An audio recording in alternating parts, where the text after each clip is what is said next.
கிருஷ்ணகிரியில மாணவி பாலியல் வன்கொடுமை வழக்குல கைதான நாம் தமிழர் கட்சி நிர்வாகி சிவராமன் உயிரிழந்தார். மேலும் சிவராமனின் தந்தையும் உயிரிழந்திருக்கிறார். ஒரே நேரத்துல தந்தையும் மகனும் உயிரிழந்த சம்பவம் அரங்கேறி இருக்கிறது. கிருஷ்ணகிரியில பர்கூர் அருகே உள்ள தனியார் பள்ளியில் நடைபெற்ற என்சிசி முகாமில் பங்கு பெற்ற மாணவிக்கு பாலியல் தொல்லை அளித்த போலி பயிற்றுனர் கைது செய்யப்பட்டார். அவர் எலி பேஸ்ட் சாப்பிட்டு தற்கொலைக்கு முயன்ற நிலையில் இன்று அவர் உயிரிழந்திருக்கிறார். அவர் எலி பேஸ்ட் சாப்பிட்டு விட்டு தற்கொலைக்கு முயன்ற பிறகு சேலம் அரசு மருத்துவமனையில் அனுமதிக்கப்பட்ட அவர் சிகிச்சை பலனின்றி உயிரிழந்திருக்கிறார். இவர் கைது செய்யப்படுவதற்கு ஒரு நாள் முன்பாக எலி பேஸ்ட் சாப்பிட்டு விட்டதாக போலீசாரிடமே தெரிவித்திருக்கிறார். இதன் பிறகுதான் அவர் மருத்துவமனையில் அனுமதிக்கப்பட்ட நிலையில அவர் சிகிச்சை பலனின்றி இன்று உயிரிழந்திருக்கிறார். சிவராமன் எலி பேஸ்ட் சாப்பிட்டு உயிரிழந்த நிலையில அவருடைய தந்தையும் தற்போது உயிரிழந்திருக்கிறார். 61 வயதான அசோக்குமார் குடிபோதையில கீழே தவறி விழுந்ததுல தலையில் பலத்த காயம் அடைந்து உயிரிழந்திருக்கிறார். காவேரிப்பட்டினம் அருகே குடிபோதையில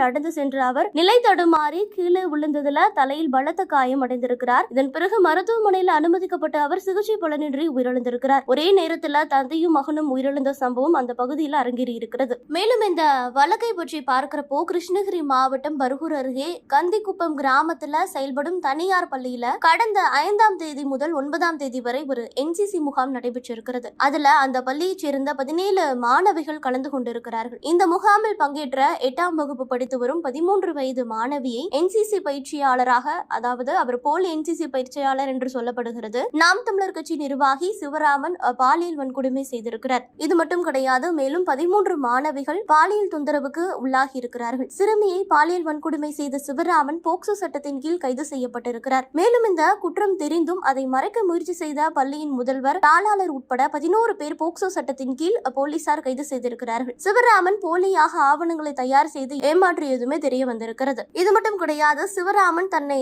வழக்கறிஞர் என்று கூறி 36 லட்சம் ஏமாற்றியதாக நேற்று அலுவலகத்துல 7 பேர் புகார் தெரிவித்திருக்கிறார்கள். ஒரே குடும்பத்தைச் சேர்ந்த 7 பேர் அளித்த புகாரின் பேரில் அவர் மீது 4 பிரிவுகளின் கீழ் வழக்கு பதிவு செய்யப்பட்டது. இதன் பிறகுதான் அவர் மீது மேலும் ஒரு போக்சோ வழக்கு பதிவு செய்யப்பட்டிருந்தது. ராயக்கோட்டை சாலையில் உள்ள தனியார் பள்ளி ஒன்றில் என்சிசி முகாம் நடத்திய போது 14 வயது சிறுமியை பாலியல் பலாத்காரம் செய்ததாக அந்த மாணவியின் பெற்றோர் கொடுத்த புகாரின் பேரில் கிருஷ்ணகிரி அனைத்து மகளிர் காவல் நிலைய போலீசார் போக்சோ சட்டத்தின் கீழ் சிவராமன் மீது வழக்கு பதிவு செய்தார்கள். ஏற்கனவே கிருஷ்ணகிரியில ஒரு பள்ளி மாணவிக்கு பாலியல் வன்கொடுமை செய்த வழக்குல அவர் கைது செய்யப்பட்டுள்ள நிலையில இந்த பாலியல் வழக்கையும் சேர்த்து சிவராமன் மீது 3வது வழக்கு பதிவு செய்யப்பட்டது. இதற்கிடையே தான் அவர் கைது செய்யப்படுவதற்கு முன்பாகவே சிவராமன் எலி பேஸ்ட் சாப்பிட்டதை அடுத்து அவருக்கு கிருஷ்ணகிரி மருத்துவமனையில சிகிச்சை அளிக்கப்பட்ட பிறகு மேல் சிகிச்சைக்காக சேலம் அரசு மருத்துவக் கல்லூரி மருத்துவமனையில அனுமதிக்கப்பட்டார். இந்த நிலையில தான் அவர் இன்று உயிரிழந்திருக்கிறார். மேலும் தற்போது கிடைத்த தகவலின்படி